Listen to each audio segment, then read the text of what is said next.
상상해 보시죠. 거대한 콜로세움이 하나 있습니다.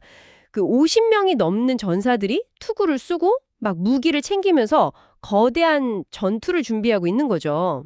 아, 되게 비장한 풍경이네요. 네, 그런데 참 흥미로운 게 몇몇 경기장에서는 아직 뭐 주먹 한 번 제대로 뻗지도 않았는데 이미 승자가 결정돼서 우승 트로피를 들어올리고 있는 거예요.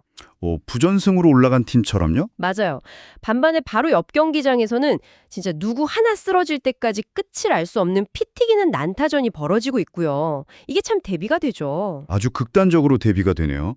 한쪽은 폭풍전야의 고요함인데 다른 한쪽은 이미 태풍의 눈 한가운데 들어가 있는 셈이니까요. 그렇습니다. 늘 배우기를 즐기시고 또 지적 호기심이 넘치는 지금 이 방송을 듣고 계신 여러분 환영합니다. 오늘 우리가 다룰 곳이 바로 다가오는 2026년 6월 3일 제9회 전국동시 지방선거를 앞둔 대한민국에서 어쩌면 가장 역동적이고 변동성이 큰 정치 실험실 화성시입니다. 네, 화성시 참 뜨겁죠, 요즘. 그래서 오늘 저희가 깊숙이 파헤쳐볼 자료는요. 5월 19일자 화성시민신문에 실린 기사입니다. 화성시 시도의원 대진표 확정, 지역별 불꽃 튀는 경쟁 예고라는 기사인데요. 네. 오늘 우리의 미션은 단순히 그 50명이 넘는 출마자의 이름을 지루하게 읊어드리려는 게 아닙니다.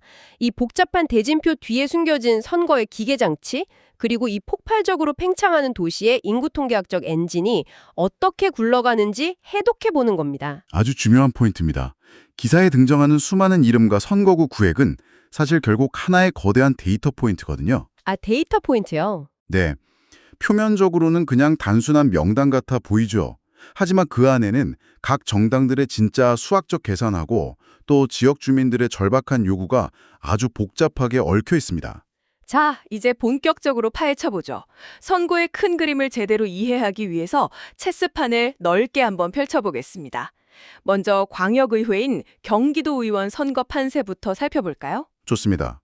위에서 아래로 내려가 보죠. 화성 시내에 있는 9개 선거구에서 치러지는데 여기는 기본적으로 더불어민주당과 국민의힘이 정면으로 충돌하는 양자 대결 구도입니다. 아주 전형적인 구도죠. 네, 제1선거구부터 4선거구까지는 이홍근, 신미숙 후보 같은 민주당 현역 재선 그룹이 버티고 있고요. 여기에 국민의힘이 도전장을 내민 전형적인 1대1 승부처입니다. 제7선거구와 9선거구도 마찬가지고요. 이게 소선거구제의 특징이 가장 명확하게 드러나는 전장이거든요. 한 선거구에서 딱 한 명만 당선이 되니까요. 그렇죠. 1등만 살아남는 거잖아요. 네. 그래서 결국 거대 양당의 조직력과 지지층이 얼마나 결집하느냐, 이게 승패를 가르는 가장 전통적인 선거의 룰을 그대로 따르고 있는 겁니다. 그런데 제가 이 명단을 쫙 읽다 보니까요. 도무지 이해가 안 가는 대목이 있었습니다.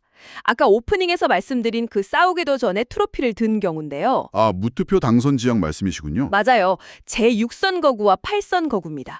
여기서는 민주당 김회철, 김영수 후보가 단독으로 출마해서 벌써 무투표 당선이 확정됐다고 하더라고요. 네, 확정이 됐죠. 여기서 제가 좀 반론적인 질문을 던져볼게요. 선거의 핵심은 결국 경쟁과 투표잖아요. 근데 유권자 입장에서 투표용지에 찍을 도장 자체가 아예 사라진 거라면 이거 선거 시스템이 고장난 거 아닙니까? 유권자 입장에서는 그렇게 느끼실 수 있죠. 판세가 이미 한쪽으로 완전히 기울어 버려서 전체적인 선거의 긴장감이나 어떤 정치적 역동성 같은 게 이미 죽어버린 거 아닌가? 이런 생각이 들거든요. 여기서 흥미로운 점은 그 무투표 당선의 이면을 보셔야 한다는 겁니다. 단편적으로 보면 특정 정당의 벽이 너무 높아서 경쟁 정당이 포기했거나 후보를 못 낸 거니까 말씀하신 대로 유권자의 선택권이 제한된 정체된 상황이 맞습니다. 그렇죠. 투표를 못하니까요. 하지만 전체 판을 보면 이야기가 완전히 달라집니다. 이 무투표 당선 지역이 역설적으로 바로 옆 다른 선거구의 긴장감을 급도로 끌어올리는 일종의 나비 효과를 낳거든요. 제5선거구, 즉 동탄 지역을 한번 보시죠. 아, 5선거구요. 기사를 보니까 거기는 민주당 김태영, 국민의힘 배춘봉 후보에 이어서 개혁신당의 양시훈 후보가 뛰어들었네요. 3파전이네요. 그렇습니다. 6구와 8구가 무풍지대라면 5구는 거대 양당의 틈새를 뚫고 제3지대가 진입을 시도하는 거대한 태풍의 눈이 되는 거죠. 아, 그러니까 정적인 구역에서 남은 에너지가 동적인 구역으로 쏠린다는 건가요? 정확합니다. 무투표로 확정된 지역에서 각 정당들이 아낀 에너지, 자원, 그리고 지역 여론의 관심이 이런 3파전 격전지로 모조리 쏠리게 되는 겁니다. 와, 그렇군요. 네, 그래서 정적인 구역과 극도로 동적인 구역이 막 공존하면서 오히려 화성시 전체의 선거 판세는 예측 불가능한 국지적 변동성을 띠게 되는 거죠. 1대1의 뻔한 승부에다가 아예 싸우지도 않는 무투표에 제3지대가 난입한 3파전까지. 와, 도의원 선거만 해도 벌써 머리가 복잡한데요. 아직 시작도 안 했습니다. 네, 시선을 조금 더 지역사회의 깊숙한 곳으로 내려보겠습니다. 제가 화성시의원 선거 파트를 읽는데 이건 뭐 출마자가 너무 많아서 기사가 약간 암호문처럼 보이더라고요. 이름이 정말 많죠. 광역선거가 좀 예측 가능한 체스판이라면 시의원 선거는 도대체 왜 이렇게 카오스 상태인 겁니까? 완전 다당제 실험실 같아요. 여기서 바로 제도적인 차이, 그러니까 선거의 룰이 완전히 바뀐다는 점을 짚고 넘어가야 합니다.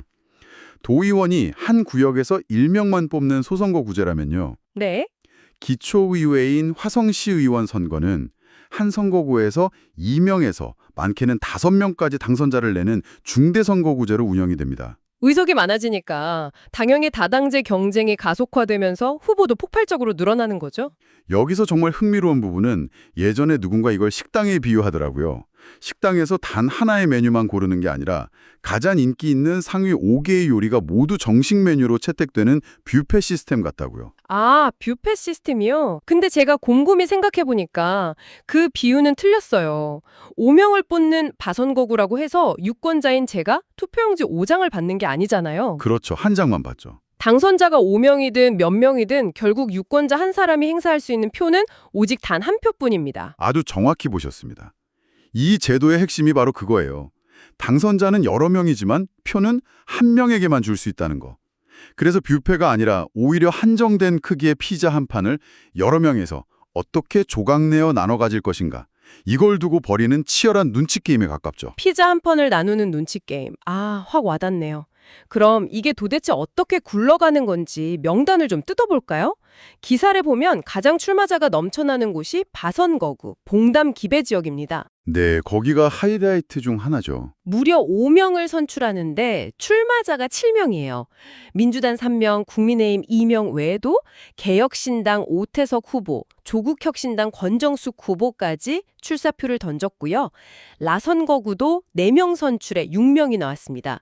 다당제 경쟁의 핵심 지역이죠. 가선거구에는 진보당 한미경 후보가 가세했고 마선거구에도 진보당 김식 후보가 나섰습니다.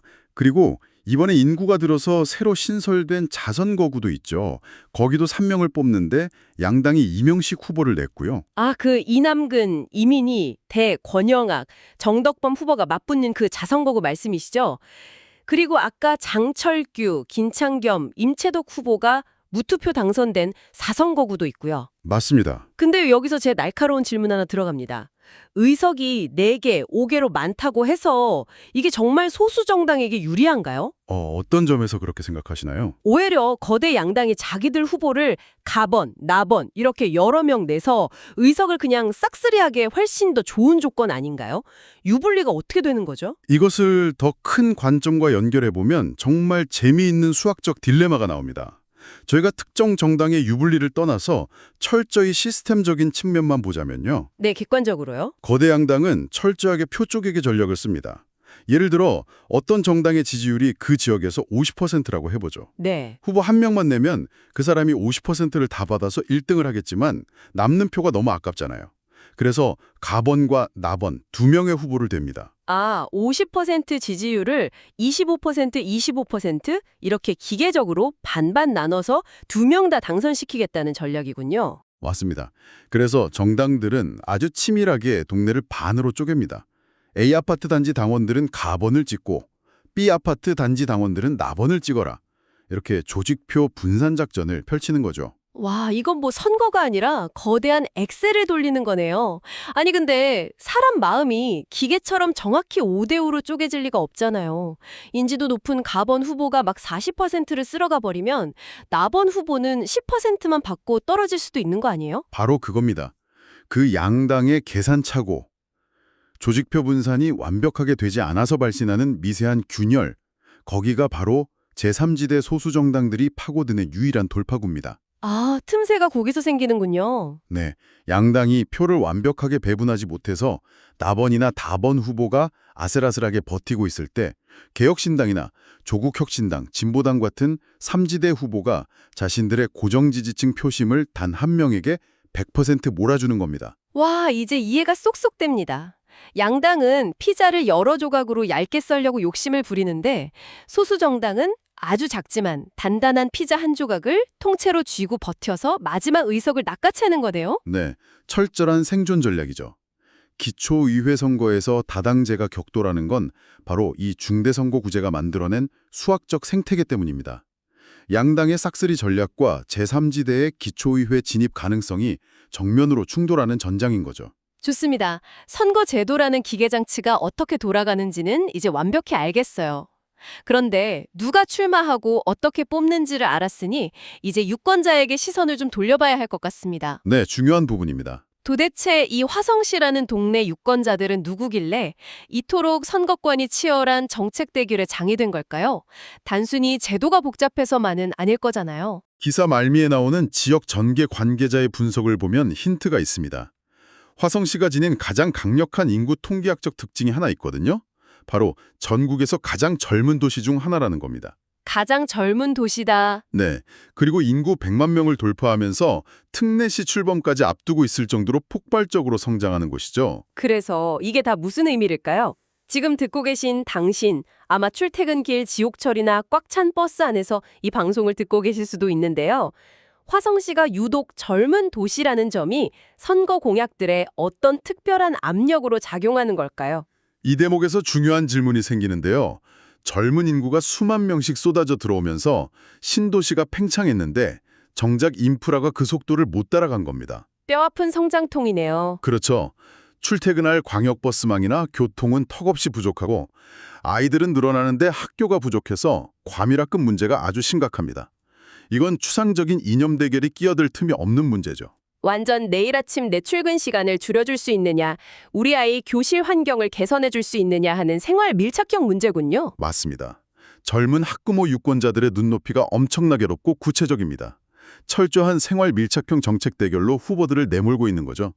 아까 인구 증가로 자선거구가 아예 새로 신설됐다고 하셨잖아요. 네, 신설됐죠. 그게 바로 멈추지 않는 인구 팽창과 지역 민원의 폭발적인 증가를 시스템이 수용하려다 보니 선거구의 외형 자체를 뜯어고친 명백한 증거입니다. 아하, 그렇다면 이런 유권자들의 요구가 이번 선거 지형에 구체적으로 어떻게 나타나고 있나요? 관전 포인트가 있을까요? 크게 두 가지 지리적 축을 보셔야 합니다. 첫째는 이 모든 인프라 문제가 가장 뜨거운 감자인 동탄권입니다. 동탄이요? 이곳에서는 거대 양당에 실망했거나 더 빠른 해결을 요구하는 젊은 층의 표심을 파고들기 위해 개혁신당 등 제3지대의 바람이 얼마나 불 것인지가 핵심 관전 포인트입니다. 새로운 바람을 원하는 신도시 유권자들의 역동성이네요. 그럼 두 번째 축은 어딘가요? 서북권입니다. 남양이나 우정 등을 아우르는 전통적인 도농 복합 지역이죠.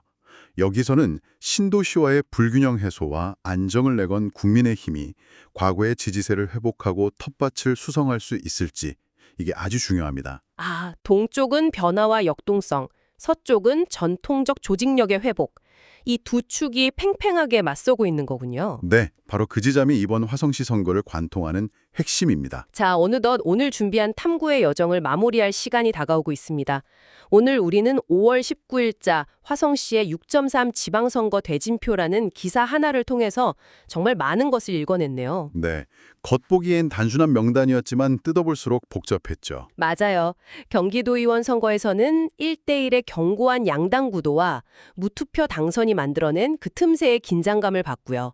시원 선거에서는 유권자의 한 표를 다수의 의석으로 변환해내는 중대선거구제 마법, 즉 양당의 싹쓸이 전략과 제3지대의 틈새 생존 투쟁을 아주 흥미롭게 짚어봤습니다. 그리고 그 모든 정치공학을 움직이는 근본적인 힘, 전국에서 가장 젊은 도시 화성의 폭발적인 인구 증가와 인프라 부족이라는 지역적 특성까지 확인했죠. 네, 바쁜 일상 속에서도 세상의 흐름을 놓치지 않으려는 우리 청취자 여러분이 이 복잡한 대진표 속에 숨겨진 거대한 정치적 역동성을 선명하게 그려보셨을기를 바랍니다. 네, 단순히 지역 소식을 넘어서 대한민국의 인구 변화와 선거제도의 효과를 축소판으로 들여다본 시간이었네요. 자, 이제 진짜 마지막으로 오늘 다룬 기사 내용의 연장선에서 여러분 스스로 곱씹어 보실 만한 좀 도발적인 질문을 하나 던져드리고 싶습니다. 오, 어떤 질문이죠? 우리는 흔히 뉴스에서 매일 치고받는 여의도 중앙정치만이 세상을 바꾼다고 생각하잖아요. 그렇죠. 보통 거기에만 관심이 쏠리니까요. 하지만 만약 화성시 같은 기초의회 단위에서 이 중대선거구제를 통한 다당제 실험이 성공적으로 안착한다면 어떨까요? 극단적으로 양극화된 중앙정치에 실망한 유권자들이 오히려 동네의 작은 시회에서 대한민국 정치 혁신의 진짜 해답을 먼저 찾아내게 되는 것은 아닐까요? 위에서 아래로가 아니라 동네 골목길에서 시작된 다당제의 변화가 중앙의 견고한 양당 구도를 뒤흔들 수도 있다는 아주 날카로운 화두네요. 네, 가장 평범해 보이는 우리 동네 선거구야말로 진짜 실험실일지도 모릅니다. 이 질문에 대한 해답은 결국 6월 3일 투표소를 향할 유권자들, 그리고 지금 듣고 계신 여러분의 몫으로 남겨두겠습니다. 네, 결과가 정말 기다려지네요. 오늘의 심층탐구는 여기까지입니다. 끝까지 함께해 주셔서 감사합니다.